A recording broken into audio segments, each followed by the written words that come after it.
આ લોકોને કોઈ છોડ્યા તો નથી ને? ના ના પૂજારી બાપા ના, અમે નથી છોડ્યા હોત તો તમે અમને વઢત ને. કાંઈક તો થયું છે. આ ત્રણેયને છૂટા કરો.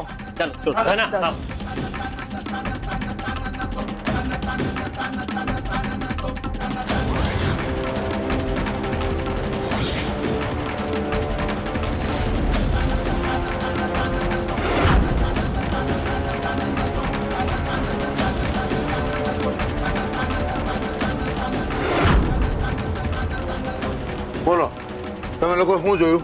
પૂજારી બાપા, મને અધકચરું થોડું યાદ છે. આગળ નરસિંહ, તું કે તે અહીંયા શું જોયું?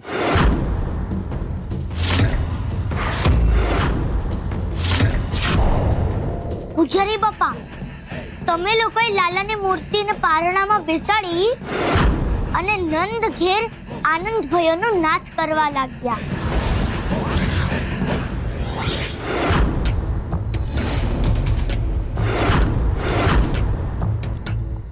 પછી એક એક કરીને પારણું ઝૂલાવા લાગ્યા, નાચવા લાગ્યા, ગાવા લાગ્યા.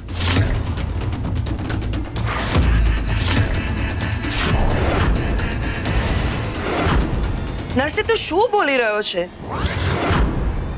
જો બધા નાદ બોલાવતા હોત, નાચતા ગાતા હોત તો મને ખબર તો પડે ને. હું ક્યારની અહીંયા જ ઊભી છું.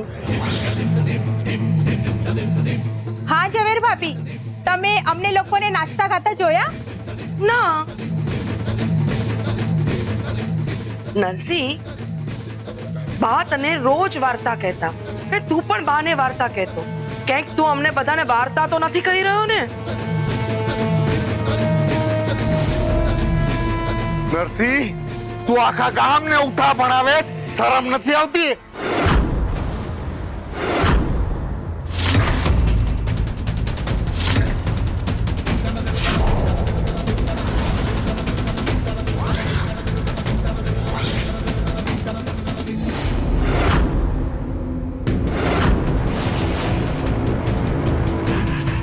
ક્ષમા આપજો પૂજારી બાપા.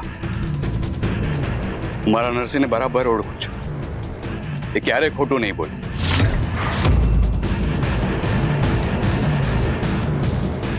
એની ખાતરી તો મને છે બાપા. હા, એ ખોટું તો નહીં જ બોલ્યા. સાચી વાત છે. હા સાચી, એ ક્યારે ખોટું ના બોલે. અને પૂજારી બાપા, મને થોડું ઘણું યાદ છે. તમે લાલાને તમારા હાથે સ્નાન કર્યા, પારણામાં સ્થાપિત કર્યા, ચાંદલો કર્યો અને તમારા હાથે તમે પારણું ઝુલાવ્યું. હા, પૂજારી બાપાએ જ પારણું ઝુલાવ્યું હતું. હા, હું સાચું કહું છું. તમે બધા જન્મોત્સવ ઉજવી રહ્યા હતા. જો અમે બધા જન્મોત્સવ ઉજવતા હતા તો તમે લોકોએ અમને રોક્યા કેમ નહીં? અમારે તો રોકવા જ હતા, પણ તમે લોકોએ અમારા મોઢાના હાથ બાંધેલા હતા. તો કેવી રીતે રોકત? હા ને? હા. નહીં સમજાતું નથી. પણ આ કેવી રીતે શક્ય છે? સૂતક વાળા ઘરમાં આપણે જન્મોત્સવની ઉજવણી કેવી રીતે કરી શકીએ? તમે લોકોએ ઉજવ્યો નહીં, તમારાથી ઉજવાઈ ગયો છે પૂજારી બાપા. અમારા નરસિંહને જન્મથી જ ભગવાન કૃષ્ણના આશીર્વાદ મળ્યા છે. નરસિંહને બાના મૃત્યુના દુઃખમાંથી બહાર નીકળવા કાનાના જન્મદિવસ નિમિત્તે એનું નામ લેવું હતું, જે કરવાથી તમે એને રોક્યો ને કદાચ કાનાને એ ન ગમ્યું. એને હું કૃષ્ણની લીલા જ સમજુ છું. અને એટલે જુઓ ને, અમારા આંગણામાં લાલાનું પારણું બંધાયું. નરસિંહ અને માણેકની ઈચ્છાથી લાલાની મૂર્તિ બનાવવા એ પણ બની ગઈ. પંચામૃતનો પ્રસાદ અમે તો ન બનાવી શકીએ, પણ અનાયાસે તમારા હાથે પંચામૃતનો પ્રસાદ બની ગયો. અમારા આંગણામાં આપોઆપ જન્મોત્સવ ઉજવાઈ ગયો, અને એ પણ સૂતકની મર્યાદા જળવાઈ રહે એ રીતે. કૃષ્ણની લીલાની તો બીજું શું કહેવાય. અમારા પરિવારે લાલાને આંગળી સુદ્ધા નથી લગાડી. આ બધું જે પણ કંઈ કર્યું છે તમારા હાથે થયું છે. અને પૂજારી બાપા, મેં તમને કહ્યું કે આઠમના દિવસે ઘણા લોકોને ત્યાં મૃત્યુ થાય છે અને ઘણાને ત્યાં જન્મ થાય છે. તો જેને ત્યાં મૃત્યુ થયું ત્યાં સૂતક લાગે, એટલે અમારે ત્યાં સૂતક લાગ્યું, પણ તમને તો સૂતક ન લાગે ને. એટલે આ હરિની ઈચ્છાથી થયું છે એમ કહી શકે.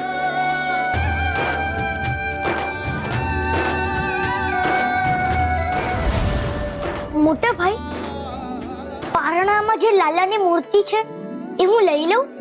નરસિંહ, તને સમજાતું નથી? તારા મોટા ભાઈએ હમણાં શું કહ્યું કે આપણાથી ભગવાનને ના અડાય. તને યાદ છે આ ભગવાનના ધામથી પાછા આવી જાય એટલે આપણે શિવલિંગ પાસે જાપ કરતા હતા? તો હવે આપણને પાપ તો નહીં લાગે ને? પૂજારી બાપા, શું વિચારી રહ્યા છો? લાલાની મૂર્તિને હું લઈ જાઉં છું. શાસ્ત્રોક્ત વિધિ પ્રમાણે એનું શુદ્ધિકરણ કરવું પડશે. ભલે ત્યારે પૂજારી બાપા, હવે તો અમે પોતપોતાના ઘરે જઈ શકીએ ને? હા. અને હા, સાંભળો, અહીંયા જે કાંઈ બન્યું એ આપણે જાણી જોઈને નથી કર્યું. બંસીધરના કહેવા પ્રમાણે આ ભગવાનની લીલા છે એ સમજીને આ વાત અહીંયા જ પડતી મૂકીએ. અને હા, આજ પછી આ ઉજવણીનો ઉલ્લેખ આ ગામમાં આજ પછી ક્યાંય અને ક્યારેય ન થવો જોઈએ. સમજી ગયા બધા?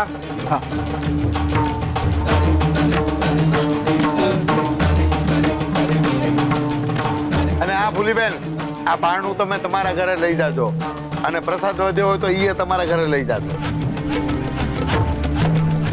પણ પૂજારી બાપા, પ્રસાદ તો બધોય પતી ગયો.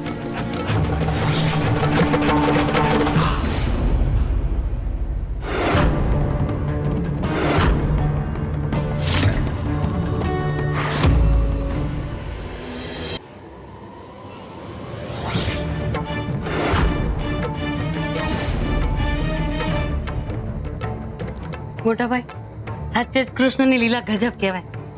કોઈએ કાંઈ નથી કર્યું તોય એના મિત્તે બધું થઈ ગયું. આપણી વચ્ચે જે કરી રહ્યા હતા એ કોઈને ખબર ન પડી. એવું લાગે છે જેમ કે ભોર ઊંઘમાંથી જાગ્યા હોઈએ. અને સાચે જ ગામવાળાએ આપણા ઘરમાં જન્માષ્ટમી ઉજવી. હવે પૂજારી બાપાએ શું કહ્યું તમે ભૂલી ગયા? આ વાતને હવે અહીંયા જ ભૂલી જવા. રાધે કૃષ્ણ.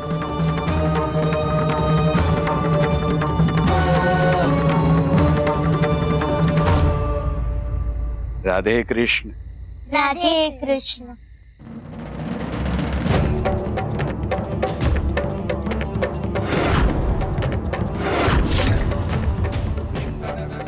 હાલો છોકરાઓ, હવે સુઈ જાઓ. આઈ જા.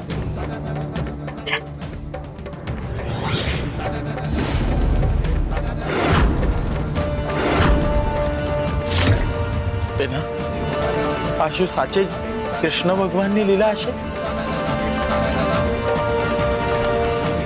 સારું થયું પનવેલાલે મને જોયું ને.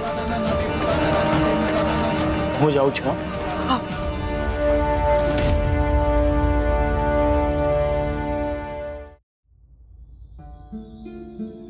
બા ભગવાનને ધામ ગયા હતા ત્યારે આપણે ભગવાનના જાપ કરતા હતા તો એનું પાપ તો નહીં લાગે ને? બા કહેતા હતા ગમે એવી પરિસ્થિતિમાં ભગવાનનું નામ લઈએ તો આપણને પાપ ના લાગે.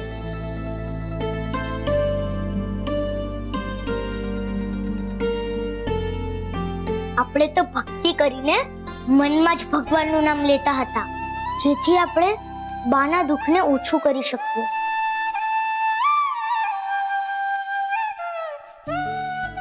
શું થયું? કઈ નહીં, ભલે જા સોઈ જા. પણ બીજી વાર પૂછ તો ખરો. બીજી વાર પૂછું તો જ તું કહીશ. સારું, બીજી વાર પૂછું છું. શું થયું? તે બીજી વાર પૂછ્યું તો કેટલું સારું લાગે છે. હવે જલ્દી બોલ. આપણે સવારથી બંધાયેલા હતા. હું થાકી ગયો છું. મને બહુ ઊંઘ આવે છે. હા, હવે મને લાલાનું પારણું ઝુલાવવા ના મળ્યું એનું દુઃખ થાય છે.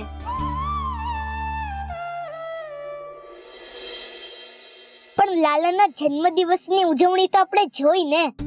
તારા મને ઈચ્છા હતી કે લાલો આપણા ઘેર આવે, એટલે આપણા ઘેર આવ્યો. બા કહેતા હતા આપણે ચોખ્ખા મને ભગવાનની પ્રાર્થના કરીએ અને એમના પર શ્રદ્ધા રાખીએ તો આપણી ઈચ્છા પૂરી થાય છે. મારા મનમાં કોઈ પાપ ભલે મારું મોઢું બંધ પણ હું ભગવાનનું નામ લેતો હતો. હે?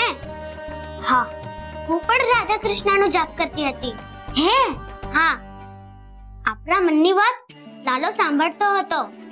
હા, બા કહેતા હતા હર હોય કે હરી એ બધાની વાત સાંભળે છે.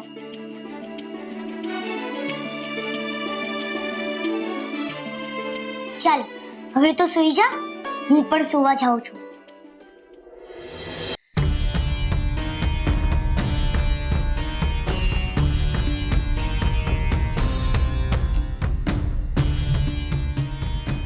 માટીની મૂર્તિ પાછી માટી બની જાય તો કેવું? તથાસ્તુ. ગમે તેમ તોય આ મૂર્તિ નરસિંહના આંગણે બની છે, નરસિંહના ઘરની માટીથી બની છે. નરસિંહના ઘરનું કાંઈ ન જોઈએ મને. પહેલા તો આ મૂર્તિનું શુદ્ધિકરણ કરવું પડશે, પછી વિચારું શું કરવું. ગંગાજળ લઈ આવું.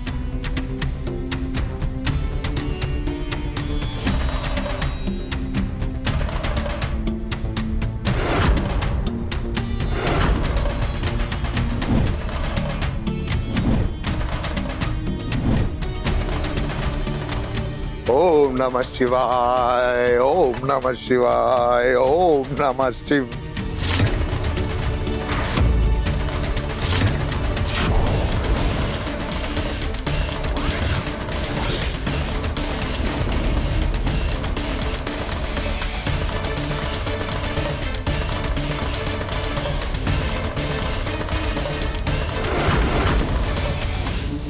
મનુષ્ય અહંકાર, અનિષ્ટ, લોભ અને અંધશ્રદ્ધાના સૂતકમાં એવો અટવાઈ જાય છે કે ખરેખર તો એણે એના મનનું શુદ્ધિકરણ કરવાની જરૂર છે. માટીમાંથી જન્મેલા મનુષ્ય તે માટીમાં જ ભળી જવાનું છે. આ સત્યથી એ જેટલો દૂર જાય છે એટલું જ એનું મન વિશુદ્ધ થતું જાય છે. કોઈ પણ નિયમ ભક્તને એની ભક્તિથી ક્યારેય દૂર ના રાખી શકે. મૂર્તિ એની મેળે જ માટી બની ગઈ.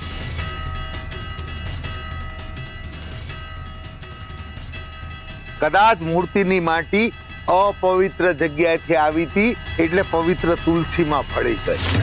હે પ્રભુ, તમારી લીલા અપરંપાર છે. આ ધર્મના રક્ષકનો ધર્મ અપડાય નહીં એની બરાબર તકેદારી રાખી તમે. ઓમ નમઃ શિવાય.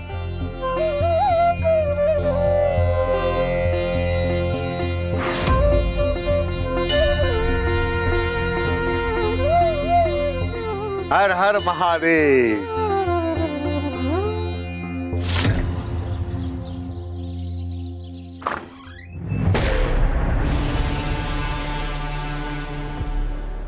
તું અત્યારે શું કામ અહીંયા આવ્યો?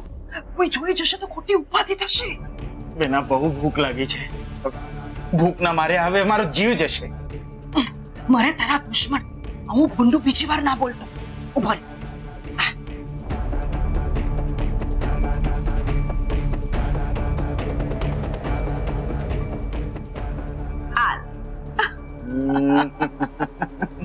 શાંતિથી જા.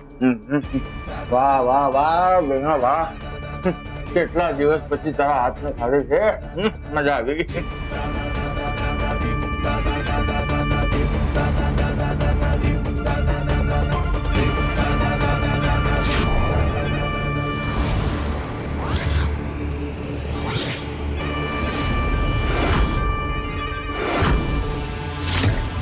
મામા કોળિયો ખાઈ લો ને તો ગળું ભરાઈ જશે. ભાભી માં ભૂખ લાગી છે. બોલી ચાંપલી. મને પણ ભૂખ લાગી છે, છતાંય હું કામ કરું છું ને. ચાલ જા અહીંયાથી.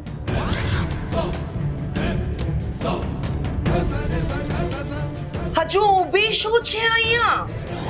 જા, ત્યાં ઓસરીમાં લૂછણિયું પડ્યું છે, એનાથી આખી ઓસરી સાફ કરી નાખ. જા. ને જ્યાં સુધી સાફ સફાઈ નહીં થાય જમવાનું નહીં મળે. નીકળ.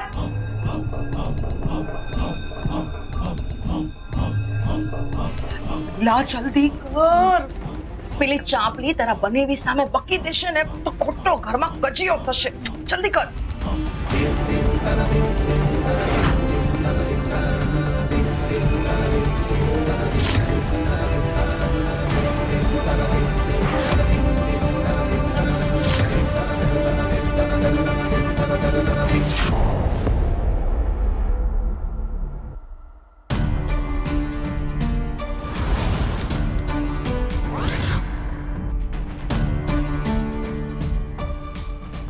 સી માણેક, તમે આ કામ શું કામ કરો છો? હું માણેકની મદદ કરું છું. મદદ કરવી એ સારી વાત છે, પણ આ કામ તો ભાભી માએ કરવાના હોય. ભાભી માં ક્યાં છે? એ જીવન મામાને જમાડી રહ્યા છે. જબર! પહેલા એ આવી ગયા. ભાગ ગઈ હતી. પહેલા જબર! એ આવી.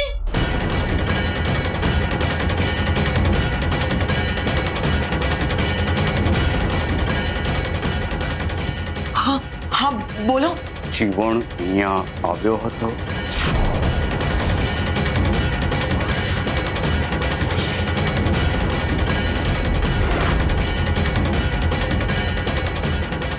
ના, તમે કીધું એ પછી એ અહીંયા આવ્યો જ નથી. તમે મારી સામે ખોટું બોલી રહ્યા છો.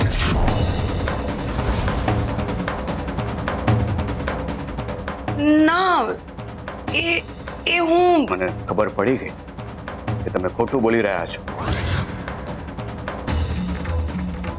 માણેકે મને કહ્યું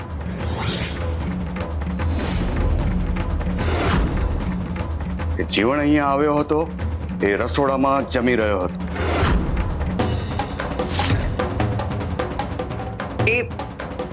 એને જરા ભૂખ લાગી હતી એટલે મેં ના પાડી હતી ને કે અહીંયા ના આવવો જોઈએ.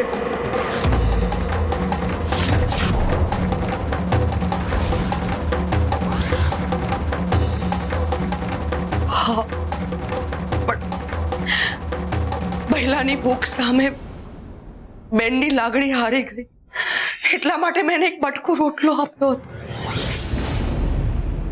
મારે વધારે કંઈ નથી સાંભળવું.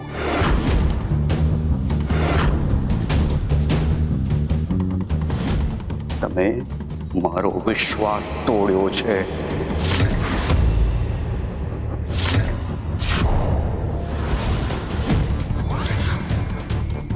ના, તમે એવું ના બોલો. હું બીજું બધું ચલાવી લઈશ, પણ ખોટું ક્યારે પણ નહીં.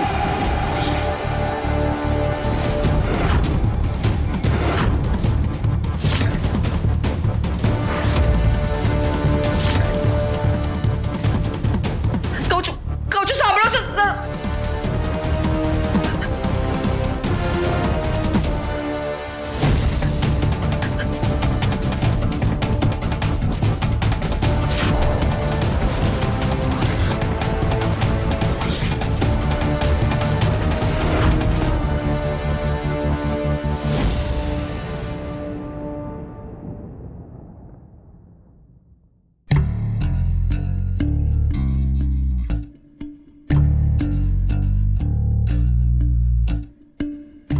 મોટા ભાઈ ભાભી મને વળ્યા એટલે ભાભી માં રડવા લાગ્યા.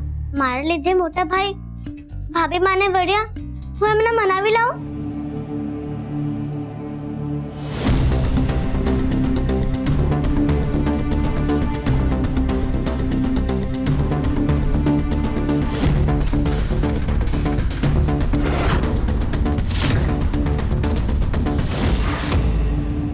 તારા મોટા ભાઈ સામે મારી ચાડી ખાધી અને હવે મને દિલાસો આપવા આવી છે